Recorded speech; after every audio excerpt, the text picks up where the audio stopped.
Supermoon November 2016, where to see the biggest full moon in nearly 70 years. There are supermoons, and then there are supermoons. We've got one of the latter in November 2016, the likes of which Earthlings have not seen in 68 years. The full moon on Monday, November 14, 2016 will mark the biggest supermoon since January 26, 1948. The moon appears bigger the closer to Earth it gets in its elliptical orbit. Monday's full moon will occur about 90 minutes after the moon reaches Perigee, its closest approach to Earth each month. A supermoon occurs when the moon is full at Perigee. When the moon is furthest from the Earth in its orbit, it's called apogee. Perigee on Monday will bring the moon to 221,524 miles from Earth. At apogee on October 31st, it was 252,688 miles away. The moon averages about 238,000 miles distance from us. When exactly is the November 2016 supermoon? The exact full moon will occur shortly after dawn on Monday at 8:52 a.m. Eastern Standard Time, just a bit more than 2 hours after it reaches Perigee at 6:22 a.m. Unfortunately for a good part of the country, including Massachusetts, the moon will set just after Perigee. But, supermoons aren't super for nothing. The moon will essentially be full on Sunday night into Monday morning and again Monday night. So as long as clouds don't obscure it, you'll have 2 nights of solid supermoon gazing. The moon rises in Springfield on Sunday at 4:20 p.m. and at 5:05 p.m. on Monday.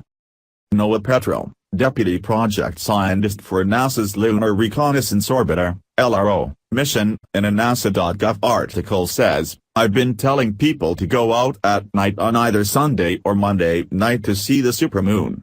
The difference in distance from one night to the next will be very subtle, so if it's cloudy on Sunday, go out on Monday. Any time after sunset should be fine. Since the moon is full, it'll rise at nearly the same time as sunset, so I'd suggest that you head outside after sunset, or once it's dark and the moon is a bit higher in the sky. You don't have to stay up all night to see it, unless you really want to." If this is the biggest supermoon in 68 years, when's the next biggest? The wait won't be nearly as long for the next supermoon, just 18 years, on November 25, 2034 when the moon comes to 221,485 miles from Earth, a bit closer than this year.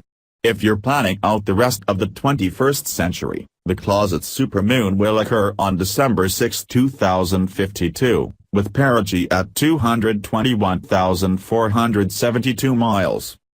How much bigger will the supermoon get? When the moon is at Perigee, closest to Earth, it appears about 14% larger in the sky than at apogee, furthest from Earth. It can appear 30% brighter. And for those of us in the Northern Hemisphere, we're lucky this supermoon is happening as winter approaches, according to a TimeAndDate.com article, which states, "Supermoons during Northern Hemisphere winter months tend to look larger than supermoons that occur during the rest of the year. At this time of the year, Earth is closer to the Sun. Because of this, the Sun's gravity pulls the moon closer to Earth, making any winter superfull moons look bigger than summer superfull moons." Can I look directly at a supermoon? Yes, the enhanced moonlight is not too bright to hurt your eyes. Will the supermoon cause earthquakes, floods or other disasters? There is no physical correlation between supermoons and earthquakes, but any full moon causes higher tides, and supermoons mean higher high tides, and lower low tides. But coastal flooding would not be caused by a supermoon alone. I like supermoons, but don't want to wait 18 years for the next one. When's the next regular supermoon? You're in luck. The November 2016 supermoon is the second of 3 consecutive supermoons to close out the year. The December full moon, on the 13th 14th, will be a supermoon. So that's great for supermoon lovers, but bad news for meteor watchers. A NASA.gov article on the 3 straight supermoons states, "The supermoon of December 14th is remarkable for a different reason. It's going to wipe out the view of the Geminid meteor shower. Bright moonlight will reduce the visibility of faint meteors 5 to 10-fold, transforming the usually fantastic Geminids into an astronomical footnote. Sky watchers will be lucky to see a dozen Geminids per hour when the shower peaks. Oh well, at least the moon will be remarkable. There won't be another supermoon for a full year. The only 2017 supermoon will occur on December 3rd.